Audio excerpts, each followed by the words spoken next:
The team that acquires the best player in a trade wins the trade. Um, Patrick Roy.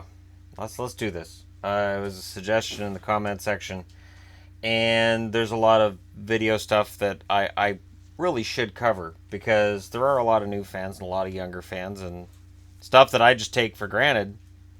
The younger kids may not know. The year's 1995. It's December 3rd when stuff goes down. It's December 6th when the trade gets made. So there's an uncomfortable 3 days in between that we didn't know what was going to happen. Now, I was no Patrick Roy fan, but when this went down, I thought Mario Tremblay was a clown. And, in doing a little bit of research for this video, that opinion hasn't changed. Patrick Roy, 3 Vezina trophies, 2 Stanley Cups, 1993 and 1986, and without him, they don't win those cups. He was in the third year of a 4-year deal worth $16 million altogether, so $4 million a year. At the time he was traded, he had a record of 12-9-1 with a 2.95 goals against average. After he went to Colorado, he was 22-15-1 with a 2.68 goals against average. His save percentage went from .907 in Montreal to .909 in Colorado. And then he won the cup. What they got back is what everybody always looks at and says, oh, that's not enough. Jocelyn Thibault, 3-4-2, 3.01 goals against average for Colorado at the time of the trade. Thibault was seen as an excellent young goaltender. He wasn't seen as the next Patrick Roy, but he'd been a high draft pick. He had been highly thought of. And so when Montreal got him, it was seen as a good move. And after he went to Montreal, he was 23-13-3 with a 2.83 goals against average. His numbers in Montreal were better than Patrick Roy's had been before the trade. So really, at the end of that first year, we were all like, well, yeah, Thibault's not Roy. Roy won a Stanley Cup in Colorado, but still, Thibault should be their starter for the next decade. So Montreal probably will win this deal eventually. Martin Rucinski was in this deal. He had 60 points in 56 games with Montreal after the trade. That's pretty good. He lasted with the team until 2001-2002. Andrei Kovalenko didn't last as long. 17 goals and 17 assists with Montreal after 11 goals and 11 assists with Colorado. And the next summer he left for Edmonton. He was traded to the Oilers for Scott Thornton, which is an odd trade even looking at it now. It's kind of an odd one, but Montreal wanted that physicality, and they felt Scott Thornton brought that to them. Thrown in with Patrick Roy was Mike Keane. And Mike Keane had some issues with the press that he said as team captain of Montreal, he doesn't have to speak French. And I always, remember when this controversy came out, and I thought, well, unless all the players on the bench speak French, he really doesn't have to speak French to his teammates. But eventually he went in and took language lessons to learn French, probably just to make everybody stop talking about this issue. I like Mike Keane a lot.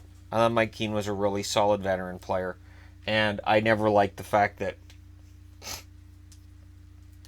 his not caring about speaking French meant that he was persona non grata in Montreal.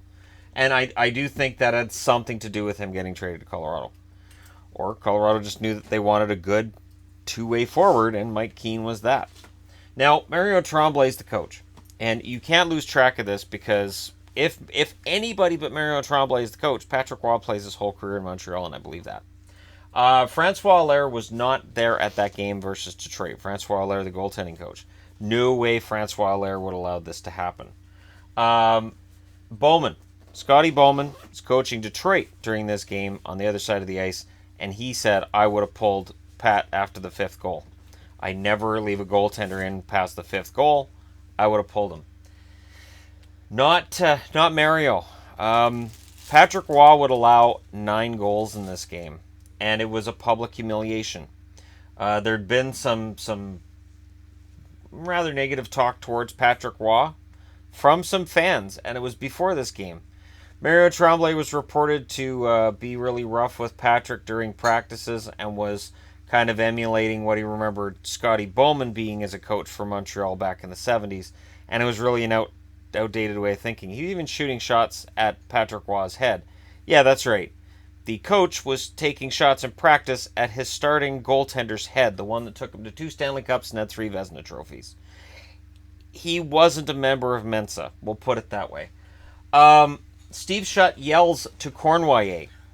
So Cournoyer's got an earpiece. Steve Shutt's yelling down to Cournoyer, who's standing next to Mario Tremblay, at the 7-1 point. Get Mario to pull him. So Cournoyer goes over to Tremblay and says, look, Shutt's telling me you got to pull him. And Tremblay doesn't move. Doesn't say a word. And that's really what spoke volumes in this game. Was at no point did Mario Tremblay show any kind of emotion. None. Most coaches would be upset with things. No. Now, usually when a goaltender allows 7 goals, 8 goals, 9 goals, you can point your finger at the goalie. You can't point your finger at the goalie in this one. Montreal's defense was crap this game. And Detroit in the first period had 5 goals, 3 of them on the power play, and 1 of them with a 2-man advantage. And really, there was 1 goal that was kind of leaky out of the bunch. Patrick Roy was still the best goalie in the league at the time of this trade. And, yeah, the trade happens because of Mario. At 8-1, Mario Tremblay turns to Pat Jablonski, the backup, and says, get ready. But Jablonski gets ready really, really slowly. This doesn't make any sense, does it? Think about it. Just picture any starting goaltender in the league getting humiliated, and the coach basically like, yeah, it's fine.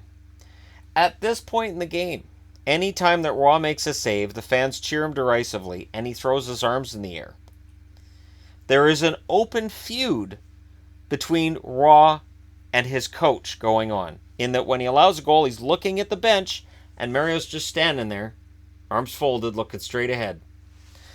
Mario said that he felt that the team could come back and win. That's why he left Patrick in.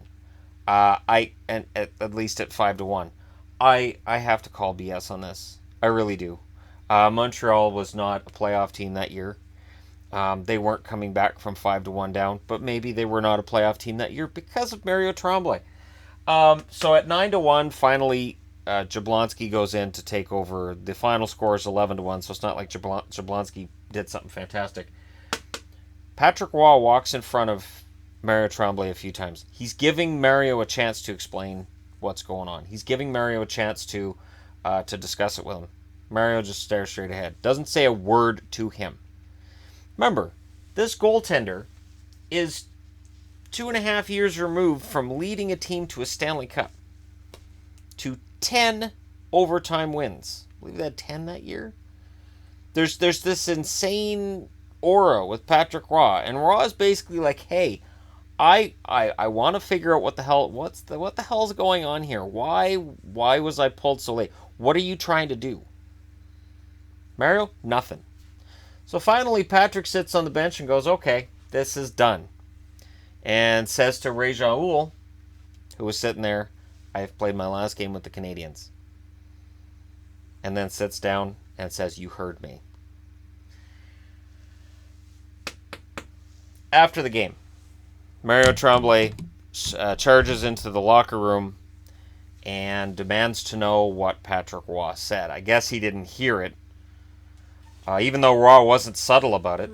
And Roy goes, no, I'm not telling you anything, kind of thing. And Mario yells and swears at him. Because this is, definitely the time to be yelling and screaming at your goalie. And Roy's like, you can't talk to me like that. So his agent, Bob Sauve, is out waiting for Patrick. And after the game, Bob, having seen this on TV, has already contacted Patrick and said, look, we need to talk. So he sits down with Patrick, and that night they talk it over, and they're like, look, can we work this out? Let's see what we can do. The next day, they go in to talk to Ray Jaoul, and Uhl says, it's out of my hands. You're getting traded. The idea being that Mario Tremblay basically chewed him out and said, I won't coach that guy anymore. And I'm sure there was curse words up the... It was Ron Corey that Patrick Roy said, I'll never play another game for the Canadiens. And then Ray Jaoul in the office.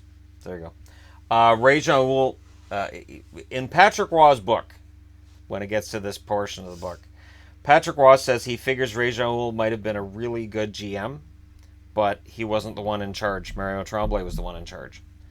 So that's how this kind of stuff happens. Uhl was excited to get to Thibault and played that up. Patrick Roy said his first choice was Colorado. That's where he wanted to go. And why not? After leaving Quebec, this team had been nothing but amazing through those first 2 months of the season. It was kind of a known thing that what Quebec needed to get them over the top, and now that they were in Colorado, they could get it, was goaltending. Goaltending was that elusive quality they had lacked in their previous runs in the playoffs as the Nordiques. Mario Tremblay's cleared.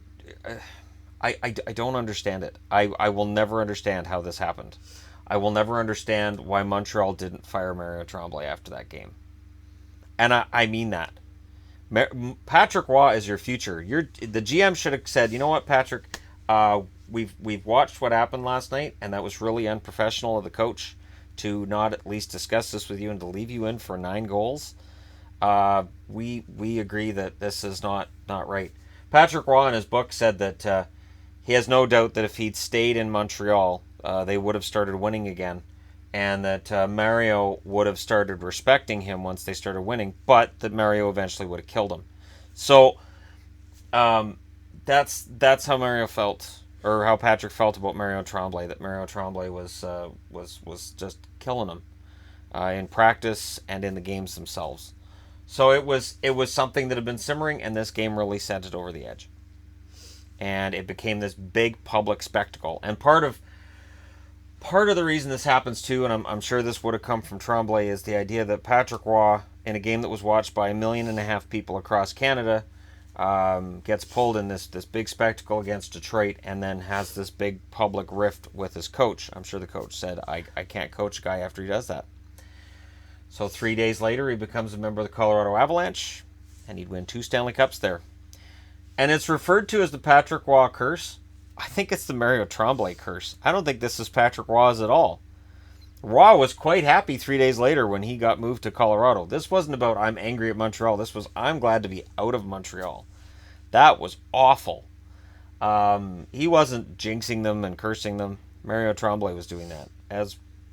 And I would say Mario Tremblay's curse is the fact that he cursed Patrick Roy.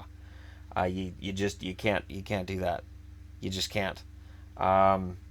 It's unprofessional, and just the way this whole thing was handled was it was sad, because this was a guy who'd been revered in Montreal for about a decade, and it ends like this. So there you go, the Patrick Roy trade and how that happened, and how what Montreal got back at the time looked pretty good. So this is why I say you can't necessarily judge a trade the first month or the first year. You have to wait and see what happens long term. Rusinski was a good player, Kovalenko was decent, and Thibault was much younger. And yet in the end, all we remember is Patrick Roy won a couple of Stanley Cups with Colorado. That's what history does. Changes our perspective. Anyways, thank you guys so much for watching. Hit like and subscribe if you're browsing your way through. You just happen upon this video. Thank you guys so much for watching. I'll talk to you again soon.